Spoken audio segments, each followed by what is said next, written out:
नमस्कार दोस्तों, स्वागत है आप सभी का। तो आज का टॉपिक है स्ट्रेसेस मैट्रिक्स मल्टीप्लिकेशन। हम अभी डिवाइड एंड कॉन्क्वेर स्ट्रेटेजी के जो भी एग्जांपल्स हैं उनको डिस्कस कर रहे हैं। तो आज हम मैट्रिक्स मल्टीप्लिकेशन की जो मेथड है जो स्ट्रेसेस ने दी थी, हम उसको डिस्कस करेंगे। और स्ट्रेसेस मैट्रिक्स मल्टीप्लिकेशन का क्या बेनिफिट है, तो उसके लिए पहले हमें यह पता होना चाहिए कि जो नॉर्मल मैट्रिक्स मल्टीप्लिकेशन है, जो हम ट्रेडिशनल मैट्रिक्स मल्टीप्लिकेशन की मेथड है, वो क्या है। फिर हम स्ट्रेसेस मैट्रिक्स मल्टीप्लिकेशन को हम देखेंगे और उसका बेनिफिट हम देखेंगे कि क्या बेनिफिट है। तो अभी इसके लिए मैं आपको बता दूं कि स्ट्रेसेस मैट्रिक्स मल्टीप्लिकेशन केवल कुछ पर्टिकुलर टाइप के मैट्रिक्स पे ही अप्लाई की जा सकती है, ये सारे मैट्रिक्स पे अप्लाई नहीं की जा सकती। तो कौन से मैट्रिक्स पे ये अप्लाई की जा सकती है? तो पहली कंडीशन है कि जो मैट्रिक्स है वो स्क्वायर मैट्रिक्स होना चाहिए, मतलब रो और कॉलम दोनों नंबर सेम होना चाहिए। दूसरी कंडीशन ये है कि जो जो डायमेंशन है रो और नंबर ऑफ कॉलम, वो 2 की एग्जैक्ट पावर में होना चाहिए। 2 की एग्जैक्ट पावर में होने का मतलब 2, 4, 8, 16, 32 इस तरह से कोई नंबर होना चाहिए। तो अब अगर मैं आपको पहले 2x2 मैट्रिक्स को मल्टीप्लाई करके बताऊंगा जो ट्रेडिशनल मेथड है उसके थ्रू, तो अगर मैं उससे ट्रेडिशनल मेथड के थ्रू 2x2 दो मैट्रिक्स को मल्टीप्लाई करता हूं तो वो कैसे मल्टीप्लाई होगा वो देखिए। तो मैंने इसके लिए दो एग्जांपल मैट्रिक्स लिए हैं। पहला मैट्रिक्स है ए और दूसरा मैट्रिक्स है बी, और ये एज 2x2 के मैट्रिक्स हैं। तो इनके ए के एलिमेंट्स को मैं रिप्रेजेंट कर रहा हूं a11, a12, a21 और a22 से। इसी तरह से बी के एलिमेंट्स को मैं रिप्रेजेंट कर रहा हूं b11, b12, b21 and b22। अब अगर इन दोनों को मल्टीप्लाई करने के बाद हमें सी मैट्रिक्स मिलता है, सी मैट्रिक्स मिलता है, तो ये भी एक 2x2 का मैट्रिक्स होगा। तो इसमें भी 4 एलिमेंट होंगे और वो भी इस तरह से हम अरेंज कर सकते हैं c11, c12, c21 and c22। तो उनकी वैल्यूज क्या क्या होंगी वो देखिए दोस्तों। अब जैसे मान लीजिए हमें c11 कैलकुलेट करना है, तो फिर हम c11 इसका मतलब पहली रो पहला कॉलम, तो पहली रो और पहला कॉलम, तो हम इन दोनों का मल्टीप्लाई करेंगे प्लस इन दोनों का मल्टीप्लाई करेंगे। तो मैंने लिखा हुआ है c11 equal to a11 into b11 plus a12 plus into b21। ये c11 हो गया। इसी तरह से हमने c12 कैलकुलेट किया, पहला रो दूसरा कॉलम, तो पहला रो और दूसरा कॉलम हम लेंगे, तो a11 into b12 plus a12 into b22, तो ये मैंने लिख दिया। इसी तरह से c21 पहली दूसरी रो पहला कॉलम, तो दूसरा रो पहला कॉलम, तो c21 equal to a21 into b11 plus a22 into b21। इसी तरह से c22 क्या हो जाएगा, दूसरा रो दूसरा कॉलम, तो दूसरा रो और दूसरा कॉलम, तो ये आ जाएगा a21 into b12 plus a22 into b22। तो इस तरह से ये हमने जो ट्रेडिशनल मेथड है मैट्रिक्स मल्टीप्लिकेशन का वो यूज किया। और अब देखिए दोस्तों, इसकी कॉम्प्लेक्सिटी क्या होगी वो मैं आपको बताता हूं। इसकी कॉम्प्लेक्सिटी क्या होगी वो मैं आपको बताता हूं। यहां देखिए दोस्तों, यहां पे हम चारों एलिमेंट कैलकुलेट करने के लिए हम क्या कर रहे हैं, हमने कितने बार मैट्रिक्स को मल्टीप्लाई किया, कितने बार उसको ऐड किया। तो देखिए दोस्तों, अगर ये मल्टीप्लाई कर रहे हैं तो देखिए ये कितने मैट्रिक्स हैं, कितने मल्टीप्लिकेशन हम यूज कर रहे हैं। एक एलिमेंट को कैलकुलेट करने के लिए हम दो मैट्रिक्स मल्टीप्लाई कर रहे हैं, दो मल्टीप्लिकेशन कर रहे हैं, दो मल्टीप्लिकेशन कर रहे हैं और एक एडिशन कर रहे हैं। तो दोस्तों इस तरह से हमने ये सी मैट्रिक्स के सारे एलिमेंट, हमने जो रिजल्टेंट मैट्रिक्स है उसके सारे एलिमेंट कैलकुलेट किए। अब देखिए दोस्तों, अगर मैं आपसे कहूं कि इसकी कॉम्प्लेक्सिटी क्या होगी, तो पहले मैं आपको बताता हूं कि इसकी कॉम्प्लेक्सिटी हम कैसे फाइंड आउट करेंगे। हमने 2x2 मैट्रिक्स का मल्टीप्लिकेशन का एग्जांपल लिया है। अब इस 2x2 मैट्रिक्स को कैलकुलेट करने के लिए, जो रिजल्टेंट मैट्रिक्स के चारों एलिमेंट को हम कैलकुलेट करने के लिए कितनी बार मल्टीप्लिकेशन कर रहे हैं और कितनी बार एडिशन कर रहे हैं, तो आप देख सकते हैं दोस्तों, ये जो फॉर्मूला मैंने लिखे हुए हैं, C11 को कैलकुलेट करने के लिए हम दो मल्टीप्लीकेशन कर रहे हैं और फिर उन दोनों का एडिशन कर रहे हैं।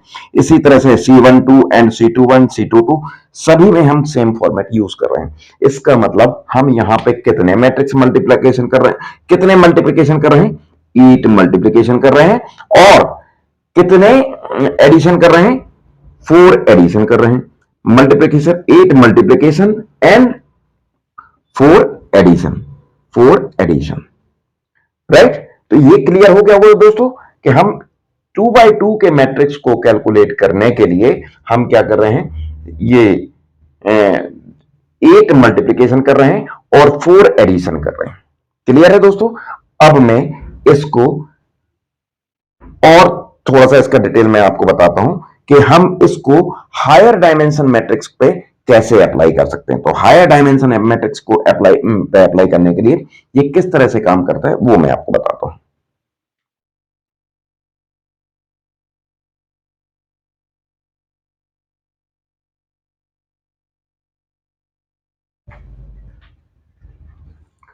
तो देखिए दोस्तों, यहां पे अब मैंने इसको मेथड को एक्सप्लेन करने के लिए, इसका कॉम्प्लेक्सिटी फाइंड आउट करने के लिए एक बड़ा मैट्रिक्स लिया है, और अब मैं आपको ये एक्सप्लेन करूंगा कि ये जो अभी हमने डिस्कस किया था 2x2 मैट्रिक्स का एग्जांपल लेके, ये इसको कैसे इंप्लीमेंट कर सकते हैं, हम इस पे कैसे अप्लाई कर सकते हैं। तो देखिए दोस्तों, मैंने आपको बताया था कि ये 2 की एग्जैक्ट पावर होना चाहिए डायमेंशन जो मैट्रिक्स की है। तो ये 4x4 का मैंने दो मैट्रिक्स लिए हैं। अब देखिए दोस्तों, अगर मैं इन दोनों का मल्टीप्लाई करना चाह रहा हूं, अगर मैं इन दोनों का मल्टीप्लाई करना चाहता हूं, तो फिर मैं इन दोनों मैट्रिक्स को इक्वली रो वाइज और कॉलम वाइज इक्वली मैं डिवाइड करूं अगर, तो एक इस तरह से एक लाइन मैंने ये बना दिया और एक लाइन ये बना दिया। इसी तरह से यहां पे भी मैं क्यू को भी डिवाइड करता हूं। ठीक है दोस्तों, तो अब देखिए कि इस एक पार्ट, ये मैट्रिक्स 4 पार्ट में डिवाइड हो गया।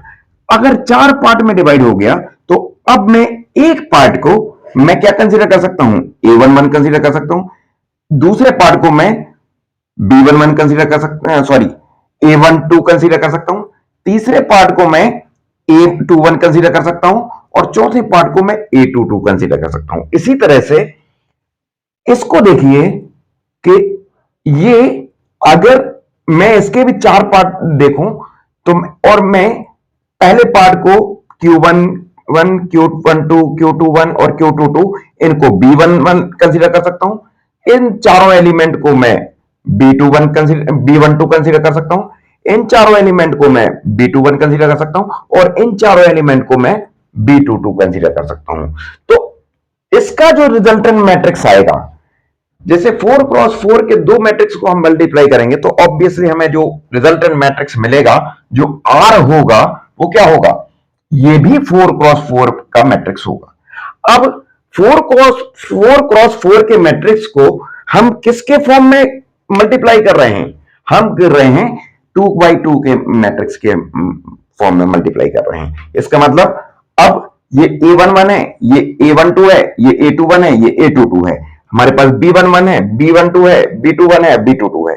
तो अब हम यही मेथड अप्लाई कर सकते हैं कैलकुलेट करने के लिए, और ये मेथड अगर हम अप्लाई करेंगे तो सारे जो एलिमेंट हैं वो भी यहां आ जाएंगे।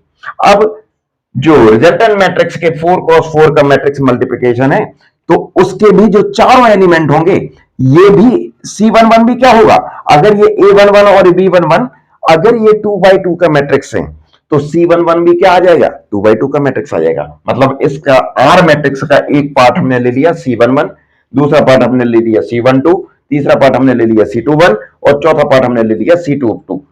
तो ये चारों पार्ट में लाके, चारों पार्ट क्या है, 2x2 के मैट्रिक्स हैं, और चारों पार्ट को अगर मैं इसी फॉर्म में अरेंज कर दूं, तो ये 4x4 का मैट्रिक्स बन जाएगा, जो कि इसका मल्टीप्लिकेशन मैट्रिक्स होगा। तो आई होप दोस्तों ये आपको समझ में आ गया होगा। तो अब देखिए दोस्तों, अभी हमने क्या किया कि 4x4 के मैट्रिक्स को हम किसके फॉर्म में कन्वर्ट करके मल्टीप्लाई कर रहे हैं, 2x2 के मैट्रिक्स में कन्वर्ट करके मल्टीप्लाई कर रहे हैं। 2x2 के मैट्रिक्स को हम 1 क्रॉस 1 के मैट्रिक्स में कन्वर्ट करके हम मल्टीप्लाई करते हैं। अगर हमारे पास 8 क्रॉस 8 मैट्रिक्स को, अगर हमें दो मैट्रिक्स हैं 8 क्रॉस 8 के और उनको मल्टीप्लाई करना है, तो पहली स्टेप में हम उनको 4 क्रॉस 4 को में कन्वर्ट करके उसका वो करेंगे, मल्टीप्लाई करेंगे। देन जो 4 क्रॉस 4 के जो इंडिविजुअल मैट्रिक्स आएंगे उनको हम किस में कन्वर्ट कर लेंगे, 2 क्रॉस 2 में, और 2 क्रॉस 2 को 1 क्रॉस 1 में हम कन्वर्ट कर लेंगे। तो इस तरह से हम क्या कर रहे हैं, रिकर्सिव मेथड हम इसमें यूज करेंगे और उसमें हम यूज करते जाएंगे। तो अब आप देखिए दोस्तों, अगर मैं यहां पे जब ये C11 2 by 2 का मैट्रिक्स था, तो ये A11 और B11 क्या थे, 1 क्रॉस 1 का मैट्रिक्स थे। अगर ये 4 क्रॉस, अगर ये C11 और C12 4 क्रॉस 4 के मैट्रिक्स हैं, तो फिर ये A11 और B11 क्या हो रहे हैं, 2 क्रॉस 2 के मैट्रिक्स। मतलब अगर हम n क्रॉस n के मैट्रिक्स को मल्टीप्लाई करने में ट्रेडिशनल मेथड के थ्रू, अगर मैं इसको n क्रॉस n के मैट्रिक्स को मल्टीप्लाई करने के लिए मैं कितना टाइम ले रहा हूं, tn टाइम ले रहा हूं, tn टाइम ले रहा हूं, तो ये किसके इक्वल होगा। अब आप देखिए दोस्तों, यहां पे एक बहुत इंपॉर्टेंट चीज है ध्यान देने के लिए, कि आप अगर n क्रॉस n के मैट्रिक्स को मल्टीप्लाई करने के लिए, दो मैट्रिक्स हैं आपके पास, उनको मल्टीप्लाई करने के लिए कितना टाइम ले रहे हैं, tn टाइम ले रहे हैं, तो ये किसके इक्वल होना चाहिए। इसमें हम अब 2 क्रॉस 2 मैट्रिक्स का एग्जांपल ले लेंगे। तो 2 क्रॉस 2 के मैट्रिक्स को जब हम सॉल्व कर रहे थे, तो हमने कितने मल्टीप्लिकेशन यूज किए थे, 8 मल्टीप्लिकेशन, और वो कितने वो किसके थे, 1 क्रॉस 1 मैट्रिक्स के। 1 क्रॉस 1 मैट्रिक्स के मतलब एक वैल्यू का, राइट। और एडिशन हमने कितने यूज किए थे, 4 एडिशन यूज किए थे। मतलब अगर हमें t क्रॉस n के मैट्रिक्स को मल्टीप्लाई करना है, तो हमें क्या करना पड़ेगा, 8 tn बाई 2 मैट्रिक्स को मल्टीप्लाई करना पड़ेगा।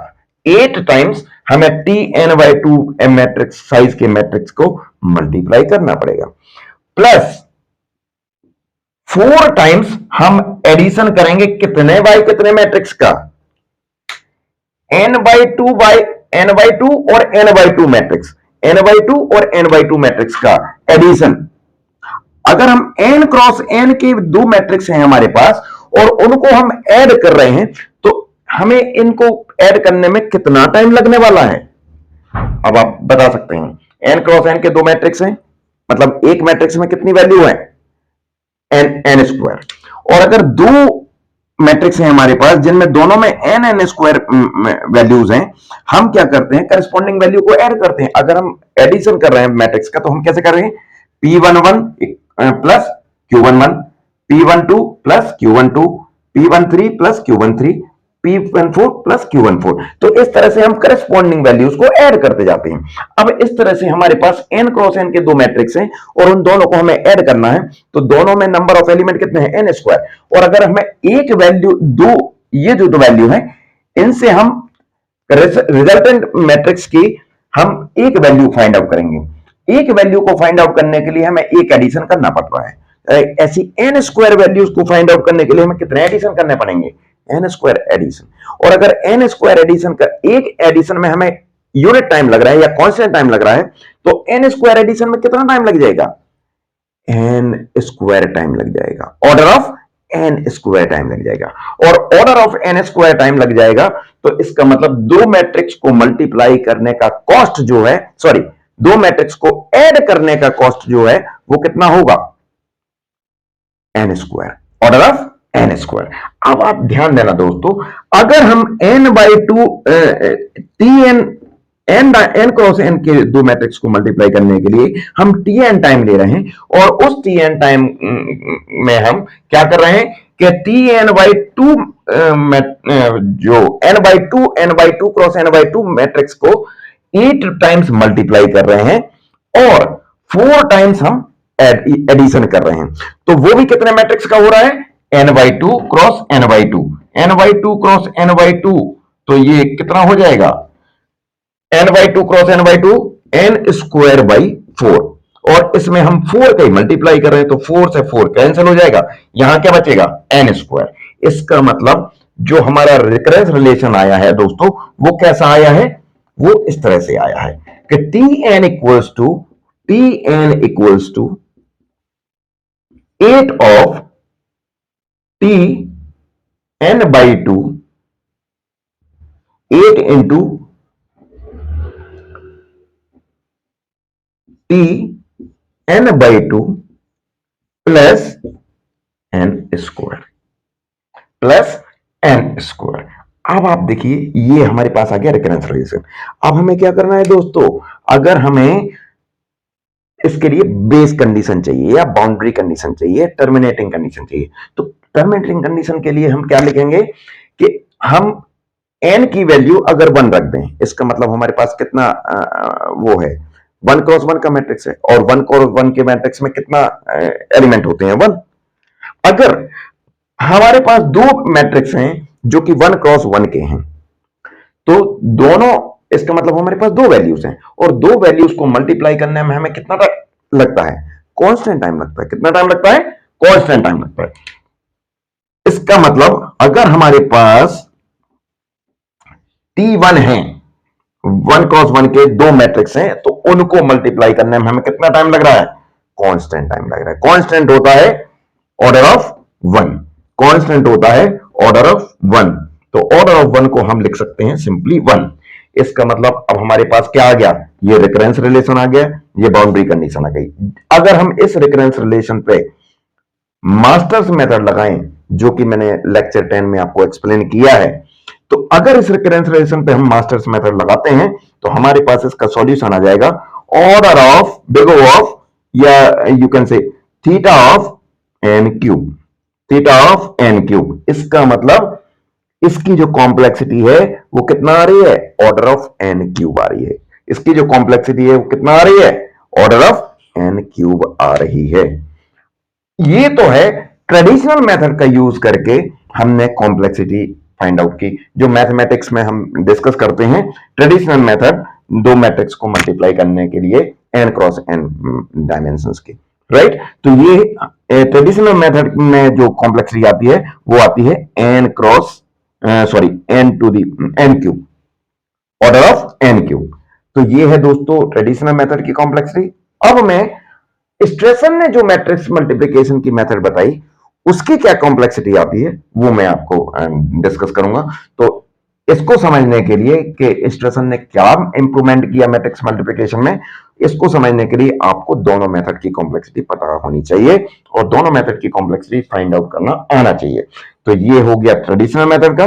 अब मैं आपको जो स्ट्रेसन की मेथड है उसके थ्रू मैट्रिक्स मल्टीप्लाई करके और फिर उसकी कॉम्प्लेक्सिटी फाइंड आउट करके बताऊंगा। आई होप इतना आपको बहुत अच्छे से क्लियर हो गया होगा दोस्तों। अगर आपको कोई भी क्वेश्चन हो इसमें तो आप मुझे कमेंट सेक्शन में लिख सकते हैं। तो दोस्तों ये है अभी आपने जो डिस्कस किया, जो नॉर्मल ट्रेडिशनल मेथड का यूज करके हमने C1 टू ये चारों एलिमेंट हमने कैसे फाइंड आउट किए थे, और उसमें हमने 8 मल्टीप्लिकेशन किए थे, 4 एडिशन किए थे, और हमारा रिकरेंस रिलेशन ये आया था। और इस रिकरेंस रिलेशन को सॉल्व करने पे थीटा ऑफ एन क्यूब हमारी कॉम्प्लेक्सिटी आई थी। अब जो स्ट्रेसन ने जो मैट्रिक्स मल्टीप्लिकेशन की मेथड दी, उसके थ्रू हम ये चारों एलिमेंट कैसे कैलकुलेट करते हैं वो आप देखिए। ये सारे फॉर्मूलाज मैंने आपको यहां पे लिखे हुए हैं। इसके लिए पहले हम 7 वैल्यूज कैलकुलेट करते हैं। 7 वैल्यूज कैलकुलेट करने के तरीका क्या है, हमने P1 से लेके P7 तक 7 वैल्यूज हमने कैलकुलेट की हैं। जो हमने वहां पे A11, A12, A21, A22 इस तरह से हमने जो वो किए थे, ए और बी मैट्रिक्स लिए थे, तो उन्हीं का यूज किया है मैंने यहां पे।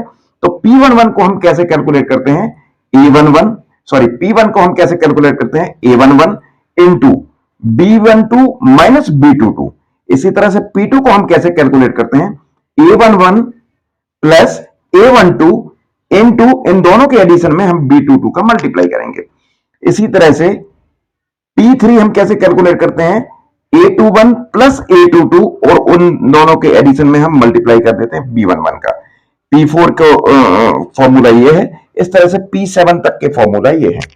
और ये जब सातों वेरिएबल हमने कैलकुलेट कर ली, सातों वैल्यूज हमने कैलकुलेट कर ली, तो फिर इन वैल्यूज का यूज करके हम C11 और C11, C12, C21 और C22 कैसे कैलकुलेट करते हैं, तो उनके लिए ये फॉर्मूला दिए हुए हैं। अब आप देख सकते हैं दोस्तों, हमें अगर ट्रेडिशनल मेथड में हमने चारों वैल्यूज कैलकुलेट की थी, तो हमने 8 मल्टीप्लीकेशन किए थे और 4 एडिशन किए थे। तो हमने यहां पे उसके बेस पे हमने इसकी रिकरेंस रिलेशन निकाला और उसकी कॉम्प्लेक्सिटी निकाली। अब देखिए दोस्तों, हम यहां पे कितने मल्टीप्लीकेशन और कितने एडिशन कर रहे हैं, या अब देखिए यहां पे हम सब्ट्रैक्शन भी कर रहे हैं। तो सब्ट्रैक्शन या एडिशन हम कुछ भी करें, हमें एन स्क्वायर वैल्यूज पे एक वो करना है। तो दोनों का एन क्रॉस एन के मैट्रिक्स का एडिशन या एन क्रॉस एन के मैट्रिक्स का सब्ट्रैक्शन करना है, तो हमें उसकी कॉम्प्लेक्सिटी जो होगी वो ऑर्डर ऑफ एन स्क्वायर होगी, उसकी कॉम्प्लेक्सिटी सेम होगी। तो मल्टीप्लीकेशन और एडिशन की कॉम्प्लेक्सिटी ही यूज होगी। तो देखिए दोस्तों, यहां पे हम इन सातों वैल्यूज को कैलकुलेट करने के लिए जो हमने P1 से लेके P7 तक कैलकुलेट की हैं, इन सभी में आप देख सकते हैं कि हम एक एक मल्टीप्लीकेशन कर रहे हैं और एक एडिशन या सब्ट्रैक्शन कर रहे हैं। तो देखिए यहां पे P1 में हम एक सब्ट्रैक्शन कर रहे हैं और ऑर्डर ऑफ एन स्क्वायर, और यहां पे हम एक मल्टीप्लीकेशन कर रहे हैं, एक मल्टीप्लीकेशन एक सब्ट्रैक्शन। तो पहले हम ये देख लेते हैं दोस्तों कि कितने हम मल्टीप्लीकेशन कर रहे थे, जैसा हमने यहां पे काउंट किए थे। तो हम एक मल्टीप्लीकेशन ये है, एक मल्टीप्लीकेशन ये है, एक मल्टीप्लीकेशन ये 3, then 4, then 5, then 6, then 7। 7 values को कैलकुलेट करने के लिए हम कितने मल्टीप्लीकेशन कर रहे हैं? 7 मल्टीप्लीकेशन कर रहे हैं, 7 मल्टीप्लीकेशन कर रहे हैं। और अगर 7 मल्टीप्लाई कर रहे हैं, एडिशन और सब्ट्रैक्शन कितने कर रहे हैं? तो देखिए एक सब्ट्रैक्शन, अब एडिशन और सब्ट्रैक्शन दोनों की कॉम्प्लेक्सिटी सेम है, तो हम दोनों को अलग अलग कैलकुलेट नहीं करेंगे, हम एक ही मान के चलते हैं।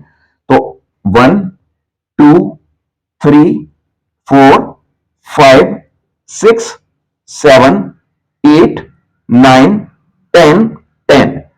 ये तो हमने 7 वैल्यूज को कैलकुलेट करने के लिए यूज किए। अब हमने C1 से लेकर C22 तक को कैलकुलेट करने के लिए भी यहां पे फॉर्मूला लिखे हुए हैं, तो यहां पे भी हम एडिशन कर रहे हैं। तो यहां तक 10 हो गए थे, तो 11, 12, 13, 14, 15, 16, 17, 18, 18 सब्ट्रैक्शन या एडिशन हम यूज कर रहे हैं। 18 एडिशन और सब्ट्रैक्शन हम यूज कर रहे हैं। इसका मतलब यहां पे हम 18 एडिशन और सब्ट्रैक्शन, मैं यहां पे ऑब्लिक एस लिखे देता हूं, एडिशन और सब्ट्रैक्शन। अब देखिए दोस्तों, यहां पे हम 8 मल्टीप्लिकेशन और 4 एडिशन यूज कर रहे थे। इस स्ट्रेसर मैट्रिक्स मल्टीप्लिकेशन मेथड के थ्रू हम 7 मल्टीप्लिकेशन कर रहे हैं और 18 एडिशन सब्ट्रैक्शन कर रहे हैं। यहां पे हम सब्ट्रैक्शन तो नहीं कर रहे थे, हम केवल 4 एडिशन कर रहे थे। यहां पे हम 18 एडिशन एंड सब्ट्रैक्शन कर रहे हैं। अब मैं आपको एक इंपॉर्टेंट चीज बता देता हूं कि मल्टीप्लिकेशन की कॉम्प्लेक्सिटी एडिशन और सब्ट्रैक्शन के कंपैरिजन में बहुत ज्यादा होती है। तो हम यहां पे अगर 18 सब्ट्रैक्शन और एडिशन है और यहां पे 4 एडिशन और सब्ट्रैक्शन है, तो हम अगर n क्रॉस n के मैट्रिक्स को ऐड कर रहे हैं तो n स्क्वायर की कॉम्प्लेक्सिटी आती है, और 4n स्क्वायर हो तो भी वो ऑर्डर ऑफ n स्क्वायर होता है, और अगर 18n स्क्वायर हो तो भी वो ऑर्डर ऑफ n स्क्वायर होगा। मतलब यहां पे जो एडिशन या सब्ट्रैक्शन से ज्यादा फर्क नहीं पड़ेगा। तो हम यहां पे क्या लिख सकते हैं? हाँ, मल्टीप्लिकेशन यहां क्या है? 8n/2 हो रहा था, यहां पे हम कितने मल्टीप्लिकेशन कर रहे हैं? अगर मैं n क्रॉस n के मैट्रिक्स को मल्टीप्लाई करने के लिए लगने वाला टाइम, अब मैं इस स्ट्रेसेस मैट्रिक्स मल्टीप्लिकेशन की मेथड के लिए जो रिकरेंस रिलेशन है वो क्रिएट करता हूं, तो अगर मैं n क्रॉस n के मैट्रिक्स को मल्टीप्लाई करने में tn टाइम ले रहा हूं, तो इस tn टाइम को करने के लिए हमें क्या करना पड़ेगा? 7 मल्टीप्लीकेशन करने पड़ेंगे। वो कितने किस डायमेंशन के मैट्रिक्स होंगे? वो n/2 n/2 मैट्रिक्स डायमेंशंस के मैट्रिक्स होंगे। तो 7 मल्टीप्लीकेशन करना है, और यहां पे हम देख देंगे अगर n क्रॉस n के मैट्रिक्स को मल्टीप्लाई करने में tn टाइम लग रहा है, तो n/2 क्रॉस n/2 के मैट्रिक्स को मल्टीप्लाई करने में tn/2 टाइम्स लगेगा। और ऐसे हम 7 टाइम्स कर रहे हैं, तो 7n/tn/2 प्लस 18 एडिशन और सब्ट्रैक्शन। तो हम यहां पे क्या लिख सकते हैं, 18 into n² by 2 into n² by 2, sorry n/2 into n/2। तो n/2 इन दोनों को मल्टीप्लाई करेंगे तो n² बाई 4 आ जाएगा। तो ये हो जाएगा दोस्तों, 4 से 18 को हम डिवाइड नहीं कर पाएंगे, लेकिन अगर हम डिवाइड करते हैं तो 4 से 18 को डिवाइड करने पे 4.25 जो 4.5 आएगा। तो ये टोटल आ जाएगा 4.5n²। अगर 4.5n² है और यहां पे आ रहा था n², तो ये भी ऑर्डर ऑफ n² लिख सकते हैं, हम यहां पे इसको भी ऑर्डर ऑफ n² लिख सकते हैं। मतलब ये क्या हो जाएगा, ऑर्डर ऑफ n²। इसका मतलब हमारा जो रिकरेंस रिलेशन बनेगा वो क्या बन जाएगा, जो स्टेशंस मैट्रिक्स मल्टीप्लिकेशन के लिए tn equals to 7tn/2 plus n²। और इसके लिए बाउंड्री कंडीशन तो सेम होगी, कुल 1। तो जो नॉर्मल ट्रेडिशनल मैथमेटिक्स का यूज करके हम जो मैट्रिक्स मल्टीप्लिकेशन करते हैं उसका रिकरेंस रिलेशन ये है। और जब इसको सॉल्व किया तो इसकी कॉम्प्लेक्सिटी आ रही थी ऑर्डर ऑफ n³। लेकिन जब हम इसको सॉल्व करेंगे मास्टर्स मेथड के थ्रू तो इसकी कॉम्प्लेक्सिटी आ जाएगी दोस्तों order of theta of n⁻².81, order of theta of n⁻².81। अब आप बताइए दोस्तों, n³ बड़ा है या n⁻².81? तो यहां पे n⁻³ है और यहां पे n⁻².81 है। इसका मतलब जो स्ट्रेसेस ने मैट्रिक्स मल्टीप्लिकेशन की मेथड दी, इसके थ्रू अगर हम मैट्रिक्स मल्टीप्लाई करते हैं तो उसकी कॉम्प्लेक्सिटी कम हो जाएगी, और कॉम्प्लेक्सिटी कम हो जाएगी तो इसका मतलब ये मेथड ज्यादा बेस्ट है। बट ये किसी पर्टिकुलर टाइप के मैट्रिक्स पे ही एप्लीकेबल है। वो भी कैसे, और स्क्वायर मैट्रिक्स होना चाहिए और वो स्क्वायर मैट्रिक्स की डायमेंशन जो है वो 2 की एग्जैक्ट पावर में होना चाहिए, तो ही हम इसका बेनिफिट ले पाएंगे। और उसकी कॉम्प्लेक्सिटी क्या हो जाएगी, ऑर्डर ऑफ n⁻².81। अब आप कहेंगे दोस्तों ये तो बहुत छोटा सा डिफरेंस है, इससे कोई ज्यादा फर्क नहीं पड़ेगा। लेकिन जब n की वैल्यू बहुत ज्यादा होगी तो ये डिफरेंस भी बहुत ज्यादा हो जाएगा। तो यहां पे इसकी स्ट्रेसेस मैट्रिक्स मल्टीप्लिकेशन के थ्रू ये हमने इसको थोड़ा सा फास्ट कर दिया। अगर n की वैल्यू अभी हमने केवल 4 ली थी, अगर हम इसको 32 ले लें, 64 ले लें, तो फिर ये बहुत ज्यादा डिफरेंस आ जाएगा इन दोनों का टाइम कॉम्प्लेक्सिटीज में। तो आई होप दोस्तों ये आपको समझ में आ गया होगा। मैंने आपको ट्रेडिशनल मेथड का भी यूज करके उसकी रिकरेंस रिलेशन बनाया और उसकी कॉम्प्लेक्सिटी फाइंड आउट की। देन हमने जो स्ट्रेसेस ने जो हमें फॉर्मूला दिए उनका यूज करके हमने सारे एलिमेंट कैलकुलेट किए, फिर उसके लिए हमने रिकरेंस रिलेशन क्रिएट किया और उसकी जो कॉम्प्लेक्सिटी वो भी फाइंड आउट की। तो दोनों को हमने जब कंपैरिजन किया तो हमने देखा कि स्ट्रेसेस मैट्रिक्स मल्टीप्लिकेशन की कॉम्प्लेक्सिटी थोड़ी कम है। तो यहां पे ये मेथड ज्यादा सूटेबल है for particular type of matrix के लिए। आई होप आपको ये क्लियर हो गया होगा दोस्तों। Thank you so much. अगर आपको ये वीडियो पसंद आया है तो आप इसको लाइक करना ना भूलें और चैनल को सब्सक्राइब करना ना भूलें। Thank you so much. Thank you.